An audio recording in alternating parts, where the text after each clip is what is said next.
जी हाथ जोड़ ले कि भगवान आप संत हैं, आप ऋषि हैं, मैं आपसे प्रार्थना कर दूं, मेरी आप विनती सुने कि मैं संकल्पित हूं और मैं प्रतिज्ञा नहीं छोड़। बहुत विलंब हुआ, अब आप चले जाएं। सप्तऋषि परीक्षा के लिए गए थे, उनको लगा कि इस बाल्यावस्था में इतने सुदृढ़ संकल्प, जय हो आपकी, जय हो आप गौरी हैं, आप भगवान शिव हैं तो आप उनकी अर्धांगिनी माया है, उनकी शक्ति है, आपकी सदा जय हो, जय जय जय कह करके वहां से वे चलते हैं। सप्तऋषि आते और हिमाचल जी से कहते हैं कि आप अपनी पुत्री को ले आए, उनकी तप पूर्ण। भगवान शिव के पास आते हैं कि प्रभु मैंने परीक्षा की, वे तो पूर्ण है, इसमें कोई संदेह नहीं है। भगवान शिव अब विवाह करने का समय आया तो वे समाधि लगा दी, समाधि की तैयारी। अब विवाह करने का समय है, धर्म है विवाह करना, तो वे समाधि।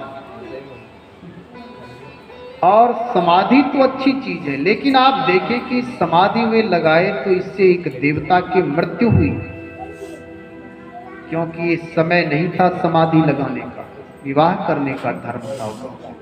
कामदेव की मृत्यु हुई। इसलिए जो समय होता है उस समय पर, अवसर पर ही कोई कार्य करे तो उत्तम होता है। विवाह का समय है और आप समाधि लगा रहे हैं, एक तरफ करे माता पिता गुरु प्रभु के वाणी विनय विचार करिए सुर जानी, और एक तरफ अब हम समाधि लगा रहे हैं। भगवान शिव समाधि लगाते हैं, समाधि नाम एकाग्र होकर के राम नाम जपने लग जाते हैं। भगवान शिव राम का ध्यान, कृष्ण का ध्यान, नाम का ध्यान, रूप का ध्यान, जप आदि करने लगे। उसी समय तारकासुर का आतंक मचा, देवता लोग त्राहि त्राहि करने लगे, महिषुर लोग त्राहि त्राहि करने लगे। देवता लोग सब प्रार्थना किए कि इस समय अब क्या किया जाए, वे तो अजर अमर है, अजित है, वे किसी से जीता नहीं जा सकता। एकमात्र है कि यदि भगवान शिव अपनी आत्मा निकाल करके इस धराधाम पर दे, अपनी शक्ति रूप में अपनी संतान दे, उससे ही उसका वध हो सकता है, नहीं तो कोई उपाय नहीं है। प्रार्थना किया गया कि जानकारी मिली, पता चला कि भगवान शिव तो समाधि लगा चुके हैं। यदि समाधि लगा लिए तो फिर समाधि भंग कैसे किया जाए, क्योंकि भगवान शिव हैं। मन के विपरीत यदि कोई क्रिया होती है तो क्रोध आता है, हो सकता है क्रोध आ जाए, और वही शिव की समाधि है। कामदेव से प्रार्थना किया जाता है कि आप जाकर के भगवान शिव की समाधि। कामदेव कहते देखो मुझे पता है कि भगवान शिव की यदि समाधि में भजन करने में यदि हम बाधा डालेंगे तो मेरा भला नहीं हो सकता है, क्योंकि जो भजन करते हैं, जो उपासना करते हैं, उनके जीवन में बाधा। गोस्वामी जी कहते जाके प्रिय न राम वैदेही, तजिए ताहि कोटि वैरी सम, यद्यपि परम स्नेही। यदि परम स्नेही भी है, लेकिन यदि वे राम भजन में बाधक है तो उसका परित्याग कर देना चाहिए, भले वो कोई अपना ही क्यों ना, उसे स्वीकार नहीं करना चाहिए। और भगवान शिव भी राम नाम जप में लगे हैं, कैसे उनकी समाधि भंग करें। देवता लोग अरे महाराज मेरी प्रार्थना सुने, हम लोग परेशान हैं। कहते ठीक है आप कह रहे हैं तो जाओ, लेकिन मुझे पता है मेरी मृत्यु जरूर। कहते मृत्यु तो होगी, कामदेव तो देवता है, मृत्यु तो एक दिन तो होना ही है, लेकिन चलो परहित के लिए हम काम करते, राष्ट्रहित के लिए एक इतिहास बनेगा कि देवताओं के कार्य के लिए कामदेव गए थे और उनकी मृत्यु, ऐतिहासिक जीवन तो हो जाएगा, मेरी मृत्यु हो जाए। कितने बार मर चुके हैं, कितने बार जन्म ले चुके, चलो ये राष्ट्रहित के लिए, देवता के हित के लिए जीवन समर्पण कर दो, मेरी मृत्यु हो जाए। ऐसा विचार करके कामदेव जाते हैं और वे अपना प्रभाव डालते हैं। भगवान शिव तो समाधिस्थ है, जिसके पास राम नाम हो उसके ऊपर विकार का कोई प्रभाव ही नहीं पड़ता है। और वे कामदेव अपने माया का, अविद्या माया को लिए हुए तैयार हो गए, अविद्या माया को आज्ञा देते हैं, अविद्या माया हो। हाँ, वासना ही वासना, विकार ही विकार प्रकृति में पैदा करता, लेकिन भगवान शिव समाधि रहे, उनके ऊपर कोई फर्क नहीं पड़ा, जड़ चेतन के ऊपर प्रभाव पड़ा, लेकिन थोड़ा क्षोभ हुआ, ये क्या हो रहा है? नहीं तो एकांत अर्थात एक में मन लगा हुआ है, फिर ये प्रकृति में कुछ न कुछ तो गड़बड़ी लग रही है, जरूर कुछ न कुछ गड़बड़ी।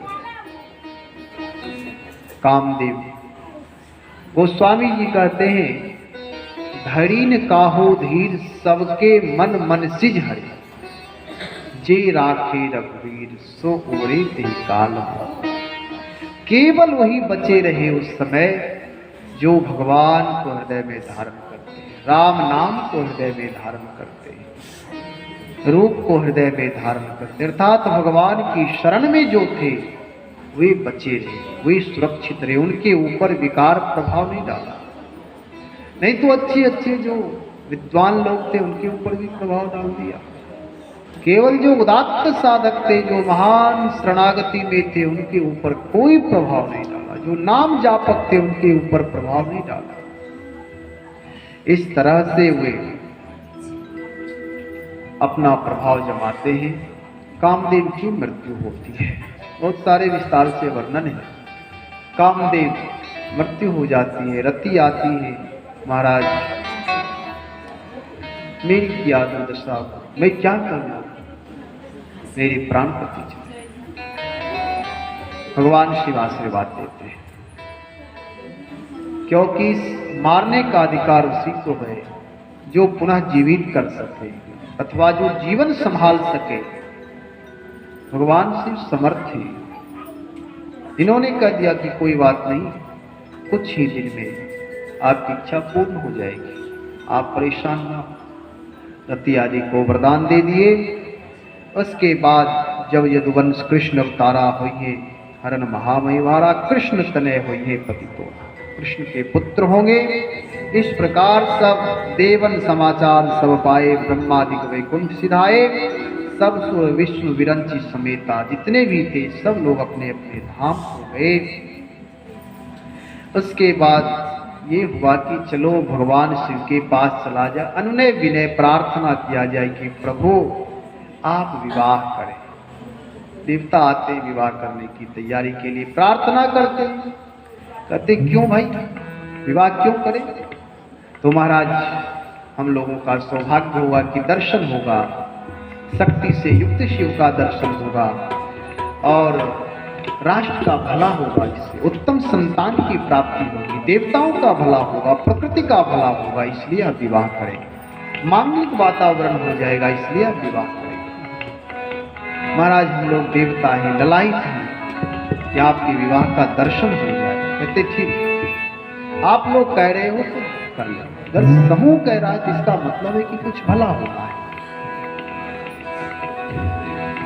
आओ महिमा गाए भोलेनाथ की, भक्ति में खो जाए भोलेनाथ की। ओ आओ महिमा गाए भोलेनाथ की, भक्ति में खो जाए भोलेनाथ की। भोलेनाथ की जय, दीननाथ की जय, गौरीनाथ की जय, शंभुनाथ की जय। आओ महिमा गाए भोलेनाथ की, भक्ति में खो जाए भोलेनाथ की।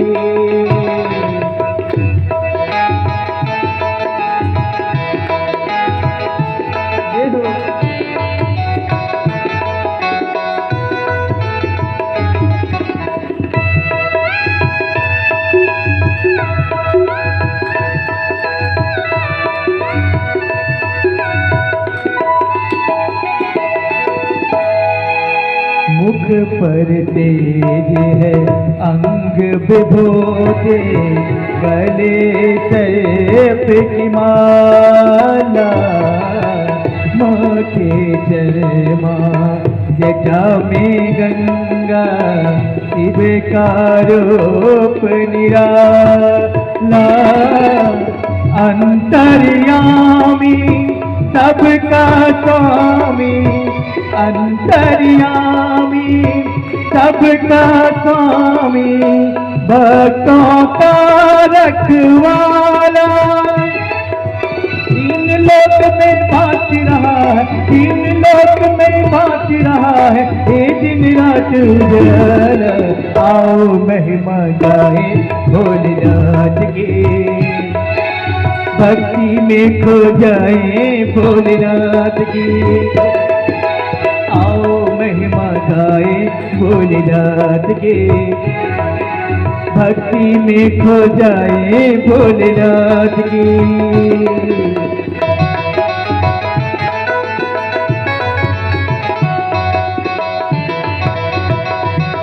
दोनों हाथ से मधु मधु ताली बजाना ना भूलें, इसलिए दोनों हाथ से मधु मधु ताली बजाते हैं, प्रभु का गुणगान गाना है।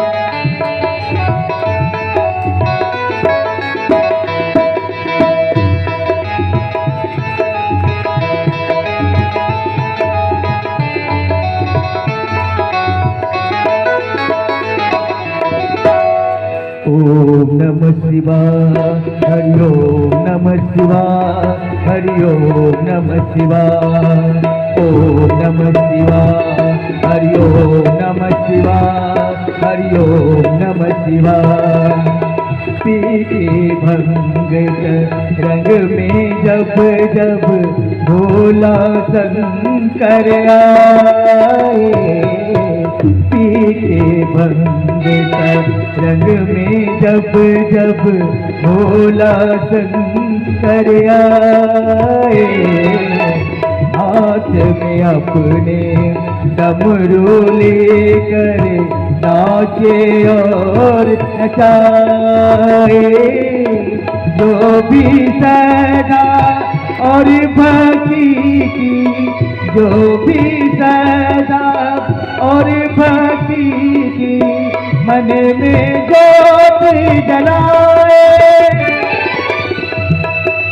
मेरा भोला शंकर उस पर, मेरा भोला शंकर उस पर अपना प्यार लुटाए। आओ महिमा गाए भोलेनाथ के, भक्ति में खो जाए भोलेनाथ के। आओ महिमा गाए भोलेनाथ के, भक्ति में खो जाए भोलेनाथ के। भोलेनाथ की जय, शंभुनाथ की जय, गौरीनाथ की जय, दीननाथ की जय। आओ महिमा गाए भोलेनाथ की, भक्ति में खो जाए भोलेनाथ की। पार लगा दे शिव भोले, डिगरी बिना दे शिव भोले, कष्ट निवारे शिव भोले, दूर करे ये शिव भोले। जय बोलो दीनानाथ की, जय बोलो शंभुनाथ की, जय बोलो दीनानाथ की, जय बोलो शंभुनाथ की, जय बोलो दीनानाथ की, जय बोलो शंभुनाथ की, जय बोलो दीनानाथ की, जय बोलो शंभुनाथ की, जय बोलो दीनानाथ की, जय बोलो शंभुनाथ की। भगवान शिव की जब स्वीकृति हुई, देवता लोग प्रसन्न हो गए। पुनः सप्तऋषि आते हैं हिमाचल जी के पास, उनको समाचार सुनाते हैं। पार्वती जी के पास पुनः सप्तऋषि आते हैं कि बेटी आप विवाह करोगे शिव से ही? हाँ महाराज। अरे वे तो कामदेव को जला दिया, आदि आदि उनको बताते हैं। पार्वती जी कहते हैं महाराज आप तो हो सप्तऋषि, लेकिन आप विवेकी नहीं हैं। अब लगी शंभु रहे सविकारा। क्या आप मुझे एक भौतिक शरीर की दृष्टि से देखते हो? अभी भी तुम्हें शिव तत्व का बोध नहीं हुआ है। मैं तो समझ रहा था कि आप ऋषि हो, आपको शिव तत्व का बोध होगा, शिव क्या है, पार्वती क्या है, लेकिन अभी भी आपको विवेक नहीं है। अब मुझे पता चला आप बिल्कुल अविवेकी हो। दिखने में तो आप बड़े हो, वृद्ध हो, लेकिन बात हमेशा आप बच्चे की तरह करते हो।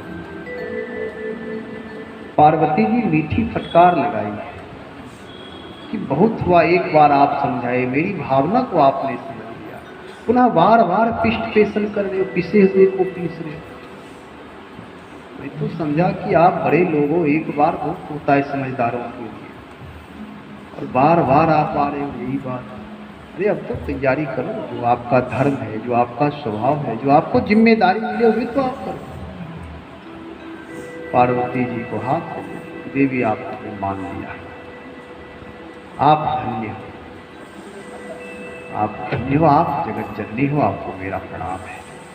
और पुनः विवाह की तैयारी के लिए लग्न आदि की चर्चा हुई। योग, लगन, ग्रह, बार, तिथि, ये सब देखा गया। ब्रह्मादिक देवता भी अपना देख लिए और समय हो गया कि विवाह होना चाहिए।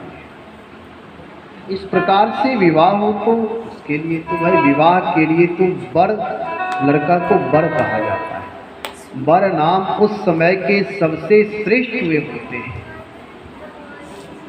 समधि से भी बड़े उस समय वे वर ही होता है, इसलिए उसका नाम वर है, नाम श्रेष्ठ है, नारायण स्वरूप होते हैं। तो श्रृंगार किया जाए तो भगवान शिव कहते भैया श्रृंगार करे कौन? तो कहते हमारे पास तुम्हारी व्यवस्था है, तो चलो भाई श्रृंगार हो जाए। तो अब शिवगण लोग तैयार करने लगे भगवान शिव को। आप लोग सुनेंगे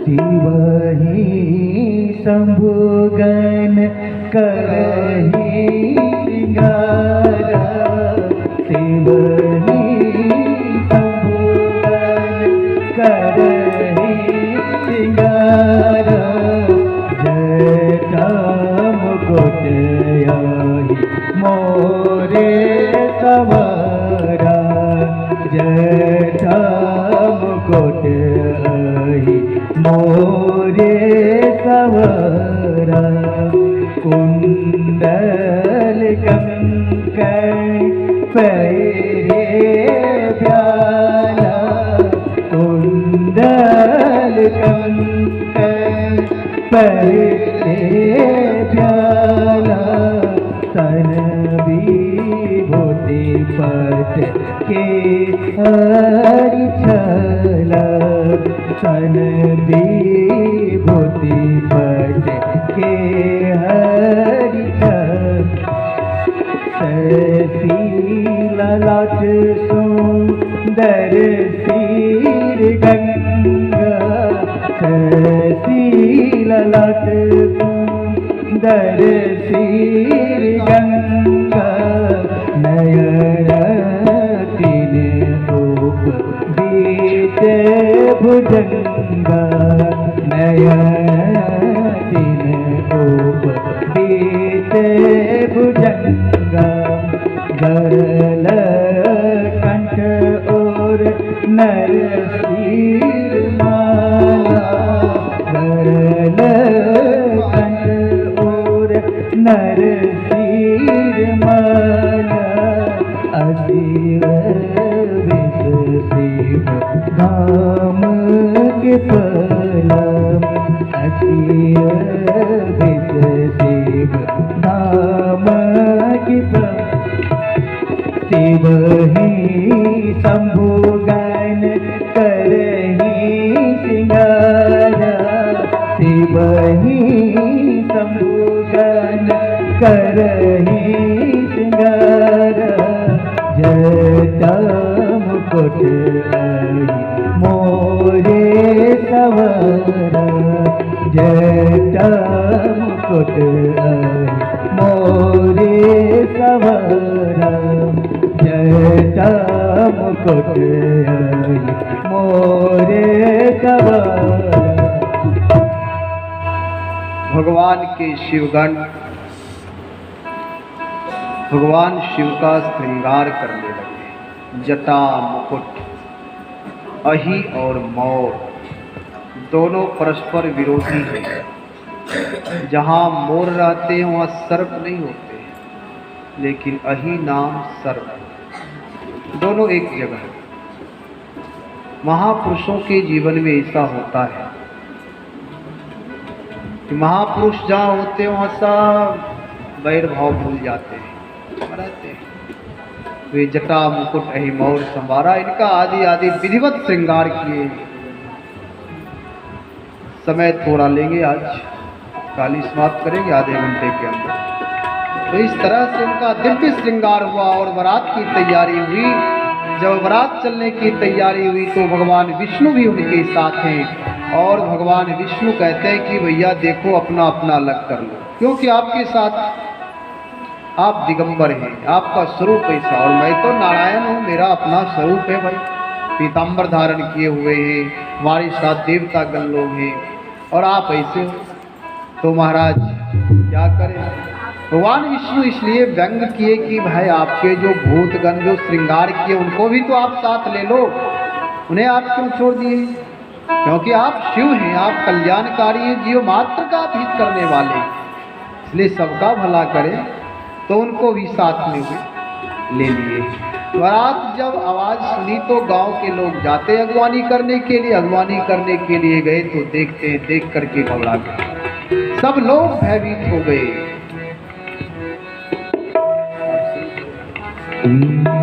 भोले बाबा की आई बारात, चलो सखी दर्शन करे। भोले बाबा की आई बारात, चलो सखी दर्शन करे। दर्शन करे, दर्शन करे, दर्शन करे, दर्शन करे। भोले बाबा की आई बारात, चलो सखी दर्शन करे। भोले बाबा की आई बारात, चलो सखी दर्शन करे।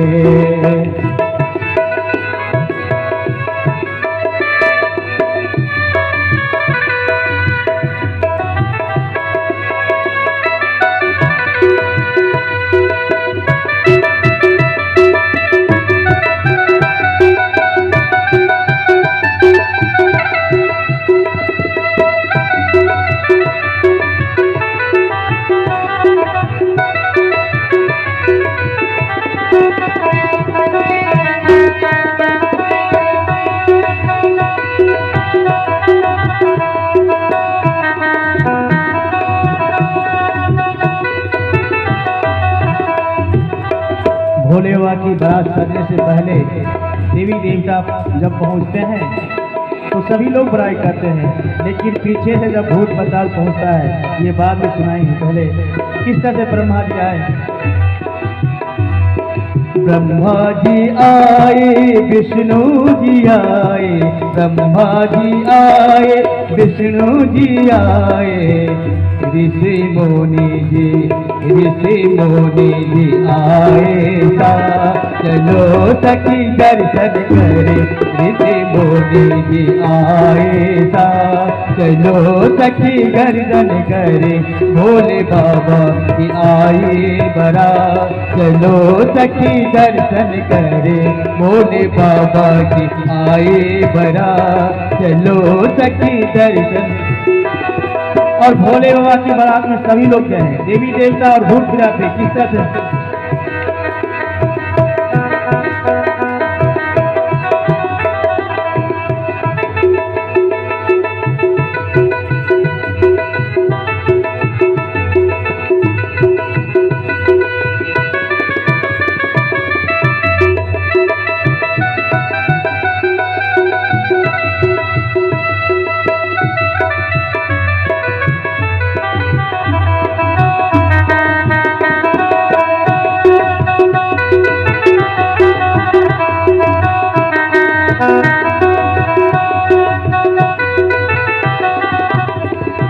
और भोले बाबा के बारात में क्या हो रही है। बाजा बाजी, घंटा बाजी,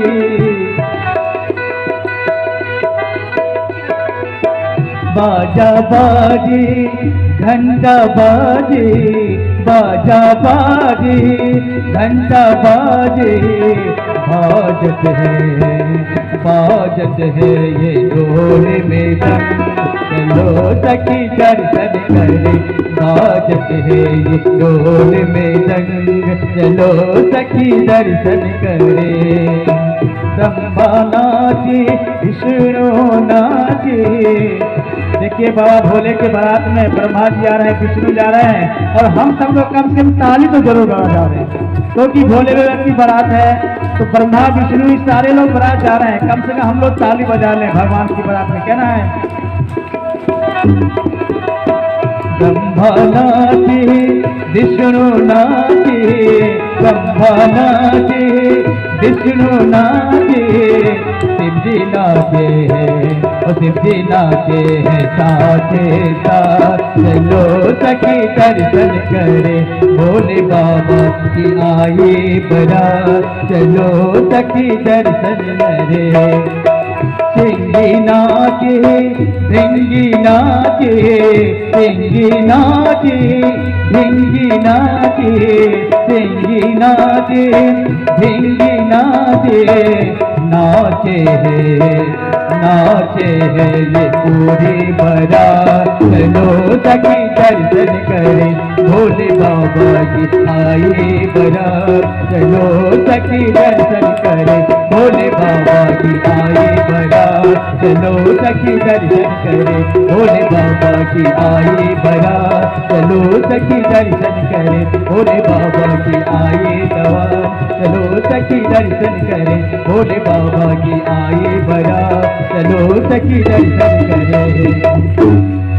देखिए जब बारात पहुंच गई है तो लेकिन जो महीना आए हैं सब लोग दर्शन कर रहे हैं, और दर्शन करते जब छोटे छोटे बच्चे भी दर्शन कर रहे हैं, आते हैं सब भयभीत होकर के घबराए हुए हैं। अब उनको ये लग रहा है कि बारात में तो सुना कि मांगलिक विवाह कार्यक्रम है, ये तो अमंगल रूप लेकर के आए हैं। फिर भी जब मैना जी को ये जैसे पता चला, वे माँ हैं, वे दुखी हो गई, वे दुखी हो गई कि ये क्या हो गया। हमारी बेटी इसलिए तप की थी, ऐसे बौराह वर प्राप्त हो जिसके पास कोई व्यवस्था नहीं, शरीर पर वस्त्र नहीं, और विवेकी भी होना चाहिए, तब विवेक ही। माँ दुखी हो गई, पार्वती जी को गोद में लेकर के रोने लगी कि नारद का क्या कब ये बदला लेना था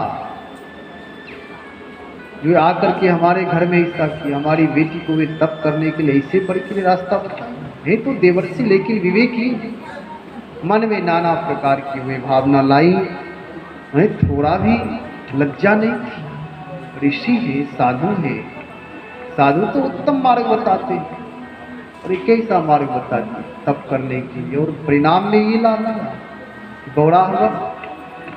श्री नारद जी महाराज जब विषम परिस्थिति वहाँ की देखी तो श्री नारद जी महाराज जा करके समझाते हैं कि आप लोग घबराए नहीं, ये शिव है, इनके स्वरूप को आप समझते नहीं। तो बेटी केवल आपके यहाँ यश बढ़ाने के लिए आई है, ये तो पराम्बा जगदम्बा है, इसलिए आप इनको प्रणाम करें, दर्शन करें। ये तो बेटी है, विवाह हो जाएगा, चली जाएगी। ना ये आपकी बेटी है, ना ये दामाद है आपके, केवल निमित्त मात्र आप लोग हैं, माँ पिता को यश देने के लिए आए हैं। ऐसा कह करके नारद जी समझाते हैं, समझाने से वे मान लेते हैं। पार्वती जी भी समझाती है, माँ आप घबराओ नहीं, आप परेशान ना हो। माँ मान जाती है। जब वे नजदीक आते हैं, परीक्षण आदि होता है, उसके बाद जब विवाह की तैयारी के लिए यहाँ मंडप आदि की सुंदर व्यवस्था थी, सुदृढ़ व्यवस्था, उत्तम व्यवस्था थी, और उनके साथ बहुत सारे गण लोग हैं, उनकी व्यवस्था हो रही है।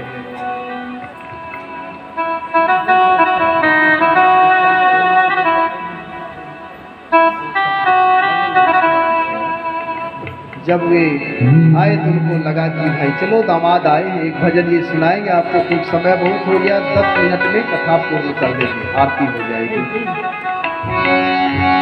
करिया दामाद दिख के मैना डेरले देव शंकर हरे, करिया दामाद देख के मैना डेरले शिव शंकर हरे। देखिए नारद रउआ कहवा फसले शिव शंकर हरे। देखिए नारद रउआ कहवा फसले शिव शंकर हरे। करिया दामाद देख के मैना डेरले शिव शंकर हरे। करिया दामाद देख के मैना डेरले शिव शंकर हरे।